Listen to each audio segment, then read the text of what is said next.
Well, y'all want to see how we used to farm? There you go, right there. Same tractors, close to the same implements and everything. That's my neighbor up here on the Ellington farm. Even though that's not the way I farm anymore, it sure is nice. It sure is nice taking a trip back down memory lane. He actually asked me this spring to spread chicken litter. I mean, he's basically got a great big garden over there, mostly sweet corn and everything. And he saw my big pile of chicken litter out here and asked me if I'd spread his garden. I said I'd be more than happy to. If you're a good neighbor yourself, you never know when it comes back to repay you.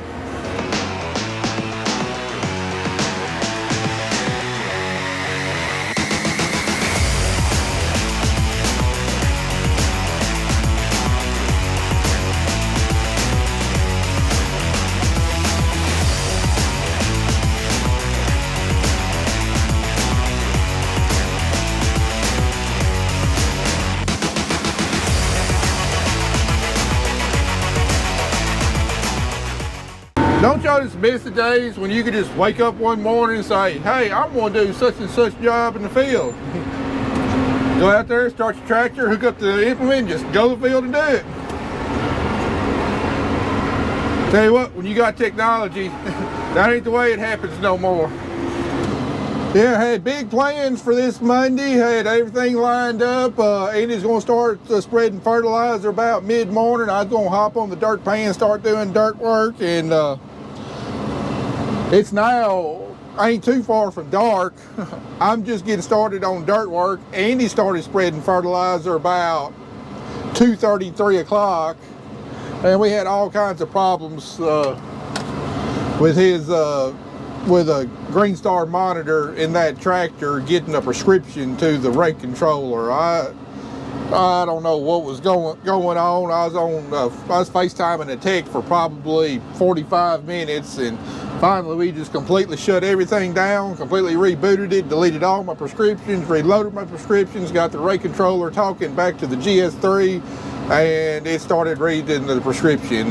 For whatever reason, the GS3 monitor was recognizing the prescription and where we were in the field, and it was recognizing the rate, but it wasn't sending that rate to the target rate to the rate controller. I don't know why.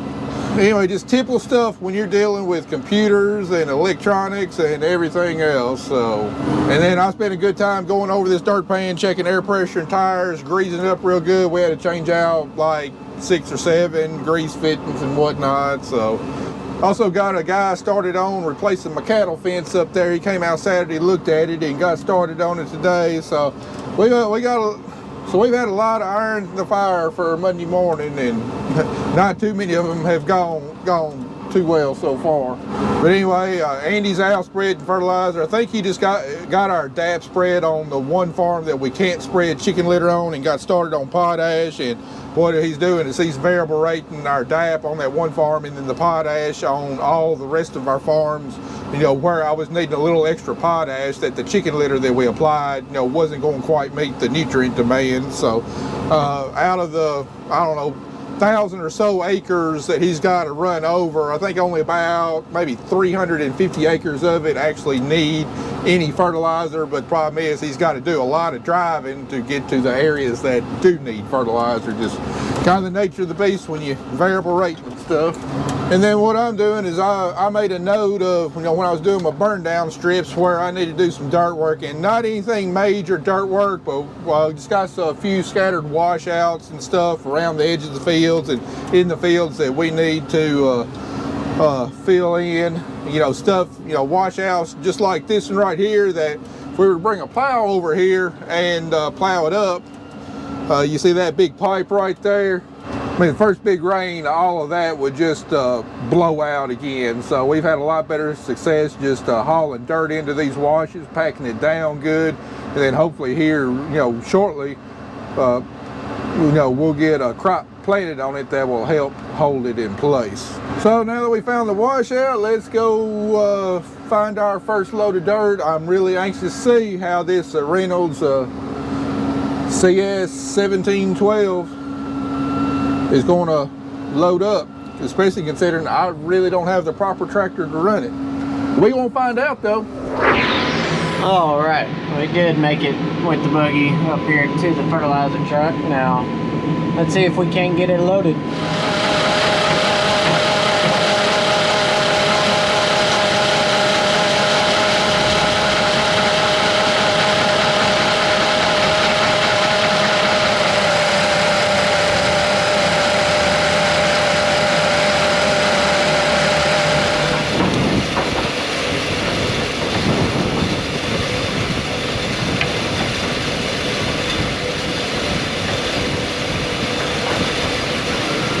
Alright, well, 2 hours later, we had finally started spreading, but I believe we had got all our kinks finally worked out. We were holding our tongue the wrong way or something.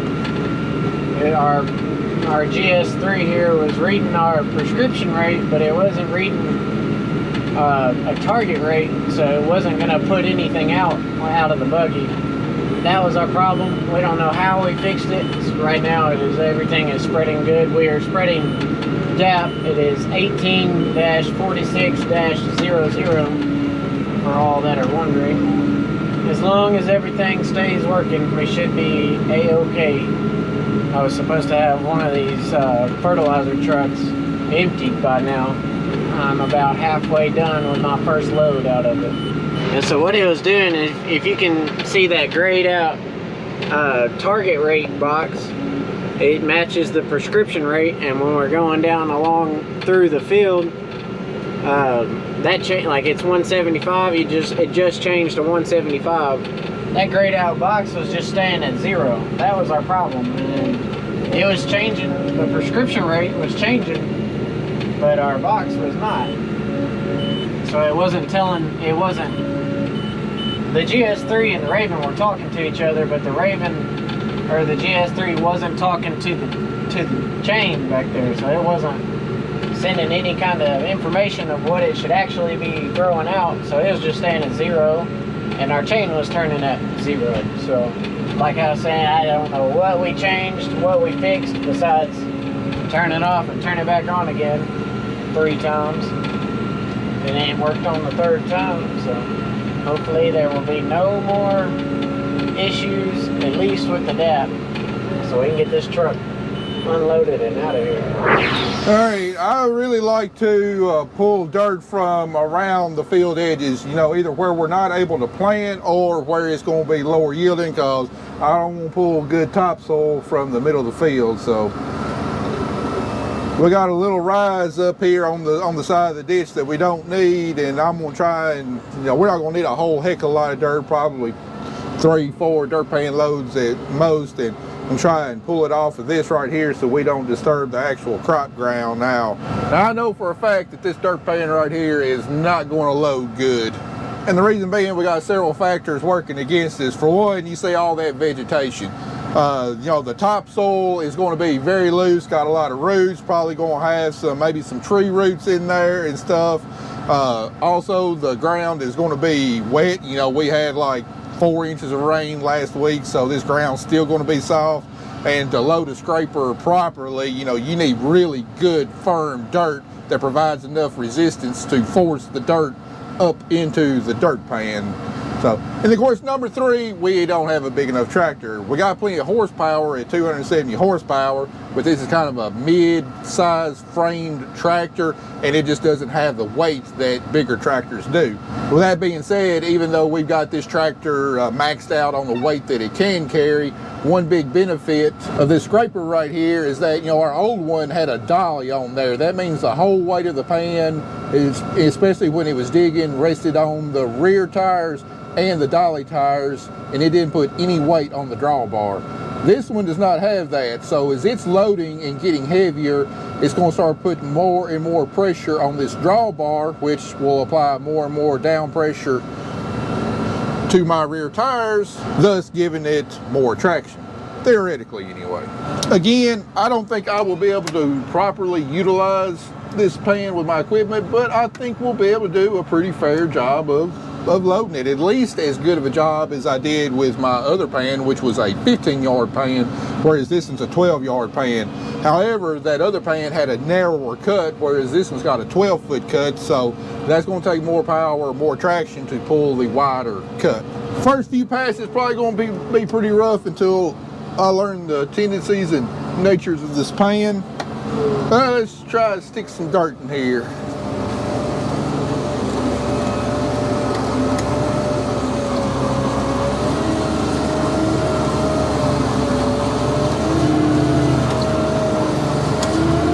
Well, she's definitely loading up, and she's definitely making my tractor spin.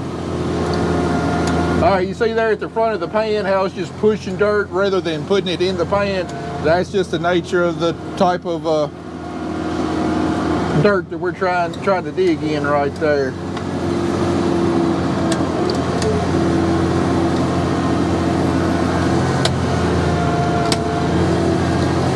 I can definitely feel it putting weight down on the drawbar, because when this thing stops and is spinning out, that rear end sinks down in a hurry.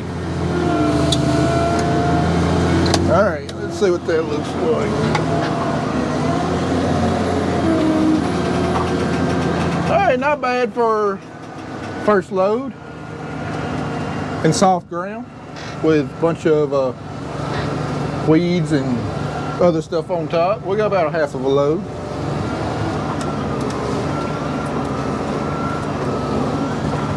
All right, dump it out.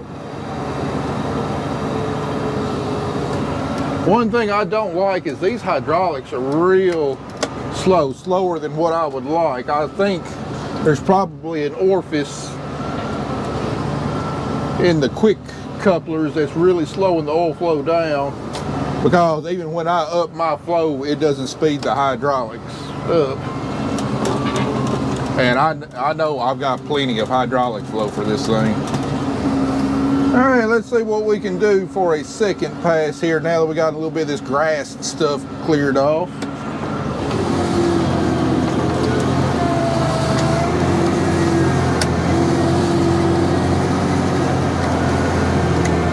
All right, all she's doing is pushing dirt up in front of her now. A little bit better. We got well over a half of a load that time. If we just had some good clean ground to dig in, it'd definitely do a lot better.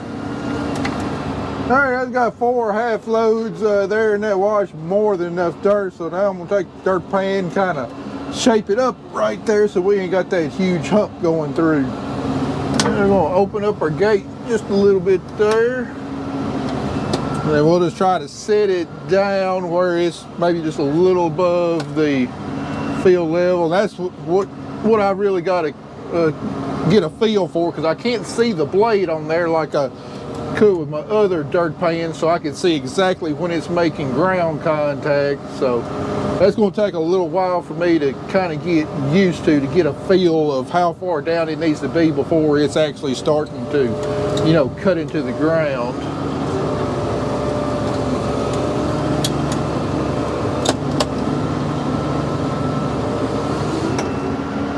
All right, and then after one pass on one side, that's kind of what it looks like. Definitely looks a whole lot better. Now we'll make another pass on the other side and cut it down. All right, well, so far, I'm impressed. We had a good 2 foot deep wash right there, real narrow. Hauled a few loads in, drug dirt pan over, scraped it, smoothed it out. I mean, this spot ready to plant right here. I ain't gonna come back here with a box blade, front end loader, disc or do-all or nothing. I mean, it's slicked off good.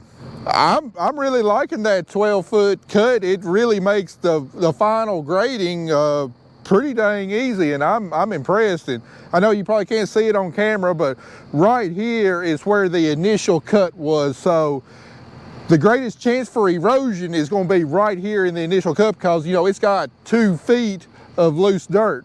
And I've got the original channel, I've got it built up a little bit higher, probably about 6 inches higher than right out here beside it. So you can still see the cover crop right there.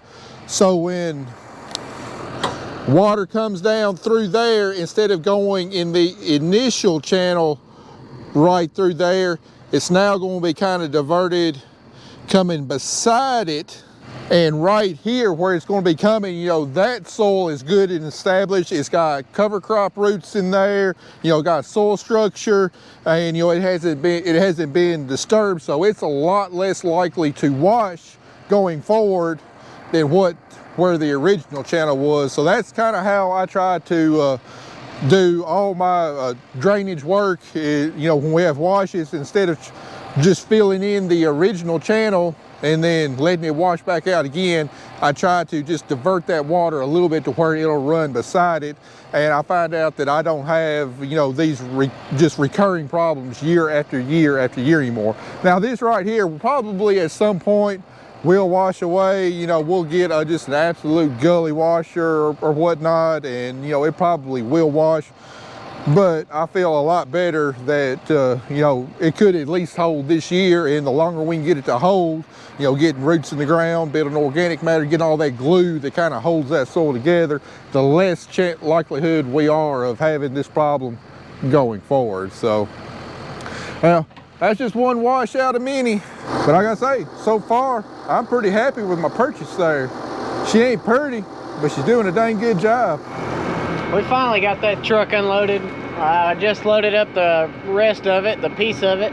It's another probably, I don't know, 5,000 pounds or so. And he's leaving us right now. He just brought us a whole truckload, 32,000 pounds of potash. So that is, we're sitting looking at today's project leaving, and all of the rest of today and tomorrow's project is sitting right about there. Anywho, let's quit talking and turn these fans on and go across this field.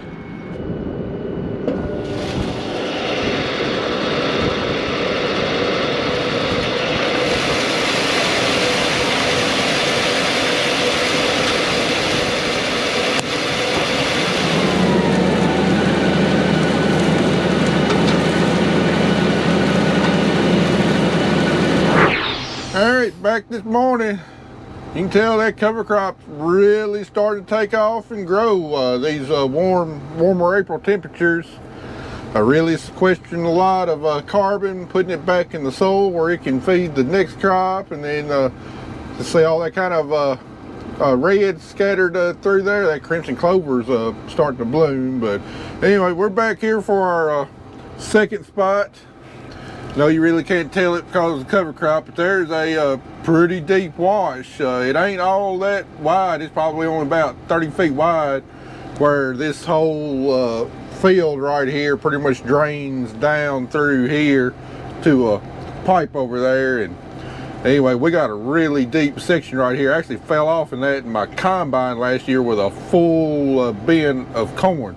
And definitely don't want to repeat that experience. So from here to about right over here is where we gotta fill this in.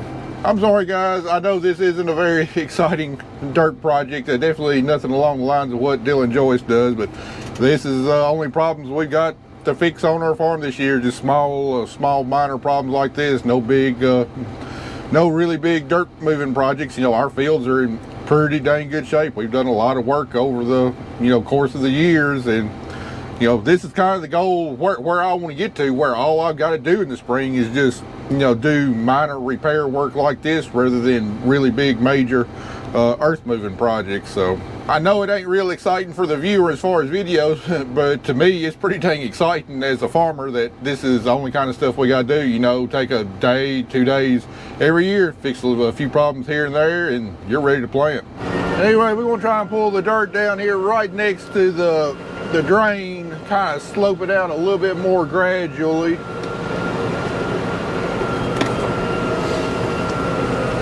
This is one place where cover crops really hinders you, is in trying to scrape dirt, especially that first couple of passes. Got all those roots and stuff wanting to foul up your blade.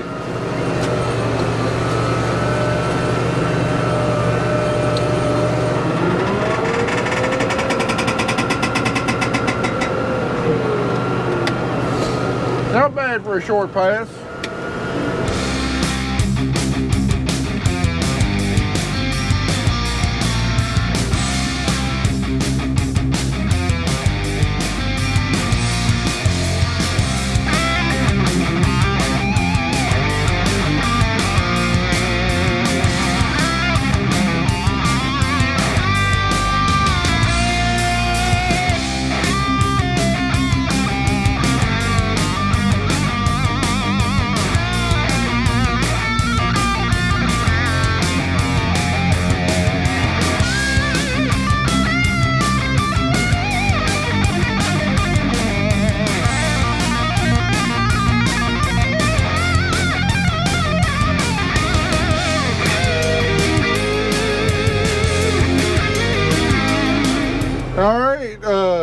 got the wash field in, got a nice flat bottom, and heck, I went all the way down to the pipe, just making that more of a flat bottom to spread the water out over a farther area so there wouldn't be one channel, and then cut down the bank of the drain a little bit to where when we go through there it's more gradual instead of a deep dip like what it was. So looks pretty dang good. It's what most of my dirt work is, you know, really not hauling a whole lot of dirt. You know, we hauled I think either like 3 or 4 loads of dirt, but then going back and forth and just gently grading it, making it smooth and shaping it up definitely took up the bulk of the time. But overall I'm pretty pleased with that. Just hope we don't get a great big old gully washer here that washes it right back out, which there's at least a 50-50 chance it's gonna happen. Boy, look at that weight there. And of course I have a long line of traffic when I'm trying to show it to you. I think we got a pretty good looking wheat crop. You can see some test plots I got there. That's what the strips are. And it's just starting to head out. Gonna be ready for a fungicide application probably late this week. And the traffic.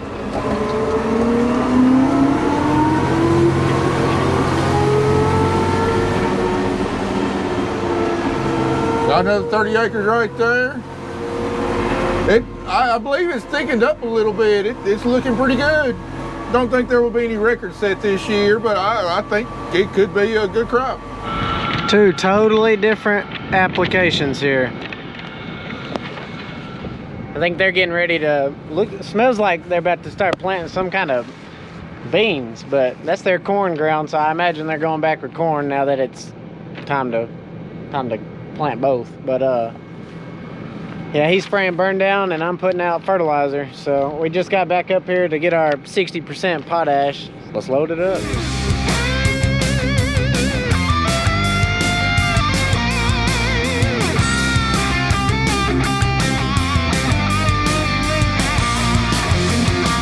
All right, we got our first load.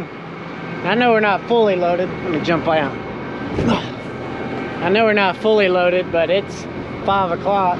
It's gonna be dark here in about 2 hours, so instead of like hoping it doesn't rain tonight, I'm gonna try and have an empty buggy. That way, when we come out here, I mean, we can take out an entire load in the morning. So, but now we get to change all our stuff in the screen here. So, let's see if I can remember how to do this. Documents, single product gap.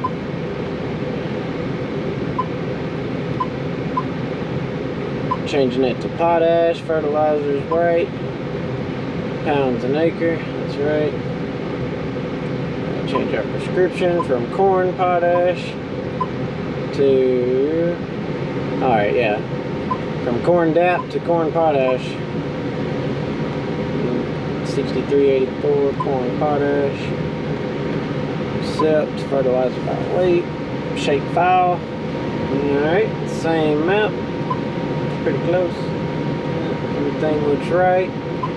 Alright, our target rate is matching our prescription rate, so that's wonderful. And now all we got to change in the Raven is the density of product density. So let's, meter cal 64. We're changing it to 60. Enter. Rate 1. It's at 100 because that's at 100. Alright, we should be ready to turn it on and go again. Alright, I thought I'd give y'all another ripping update. I promised, you know, when we ripped some ground last fall, I give you continuous updates about what we're observing and everything. And yeah, we don't have our cash crop planted yet, but I'm seeing some pretty big differences. Here we are, we ripped this whole field. Actually, we ripped this whole half side of the farm right now, and I'm seeing some really big differences in my cover crop. Now you see the burn down strips that I sprayed, but man, look at all that red right there, that crimson clover. I mean, the ripping has really affected the crimson clover. I've never had crimson clover look this thick, this robust and good. I mean, it looks absolutely fantastic. We're definitely getting a lot of nitrogen production out of our clover. And considering this is going in cotton, we might be getting a little too much nitrogen production. But not only that, I've never seen this happen before, but the clover is actually outcompeting the grasses and actually hurting the biomass production on the grasses. The annual ryegrass and the cereal rye just hasn't tillered out like it normally does because the clover has been out competing it. I'm guessing that ripping just really helped loosen up the soil, let the clover really get its roots down there, and the root system has just really flourished and allowed the clover to do, you know, what I haven't ever seen it do before. So that's definitely going to be promising for, you know, what the cotton can do, you know, letting the cotton really get down. Especially on this farm. This you know, this has historically been one of our worst farms because it's probably the most eroded farm that we've got. You know, we've done some probing and stuff, and I got maybe somewhere between 3 to 5 inches of topsoil here before you get down to the frangipane. And you saw back this winter when I did that video with Dr. Murdoch, you know, testing frangipans, you know, that's what we're really limited by, how much topsoil in our rooting depths. And we've made big strides with cover crops, especially annual ryegrass, in degrading it, but it's still a limitation for us. And that ripping, you know, it broke up the frangipane enough to really let these cover crops roots get their roots down in the ground. Now we know with frangipane that it will reseal off because there's a chemical reaction there, and you know, hopefully this annual ryegrass out here will continue to break that down. But just as a temporary measure, you know, letting these roots get down in there and create channels, and then when we kill this cover crop, hopefully those channels will remain open where the roots decompose and allow the cotton roots to kind of follow down through it and access soil that really hasn't been accessible to our crops in the past. But so far, I'm really impressed. You know, I'm definitely not planning this being an annual occurrence on our farms ripping, but hopefully one good pass with a ripper, get a cover crop planted on there. You know, hopefully that will buy us quite a few years, and then just, you know, now that the roots can get down there, hopefully they will continue to open up the soil and get it exactly where we want it. You know, after seeing this, you know, it made a believer out of me about, you know, we do need to do some ripping, some selective ripping. I'm not talking about all of our fields, all across the field, but there are definite spots that a ripper would benefit us and help us accelerate our soil health plan. So actually about a couple weeks ago, I actually spoke for a ripper. I haven't actually gone and picked it up yet, but I found one that I think will suit the equipment that we got, that we'll be able to pull, because there's no, the one I ran from Jordan last year, there's no way my equipment will pull that. It's just too big. But we found one I think is going to be the right size, and hopefully this fall, after corn harvest, you know, we'll be able to do a few more spots, maybe a few more fields. I kind of got in my mind about where I think it might best benefit us. So, you know, I'm real big on preaching that I believe no-till, cover crops, and soil health is definitely the way to go.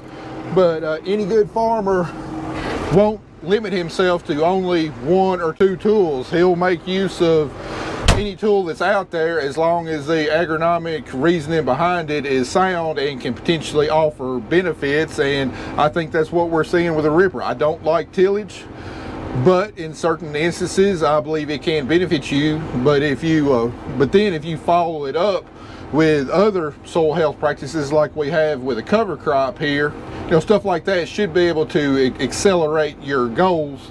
And then hopefully with the cover crops, you know, it can maintain those goals.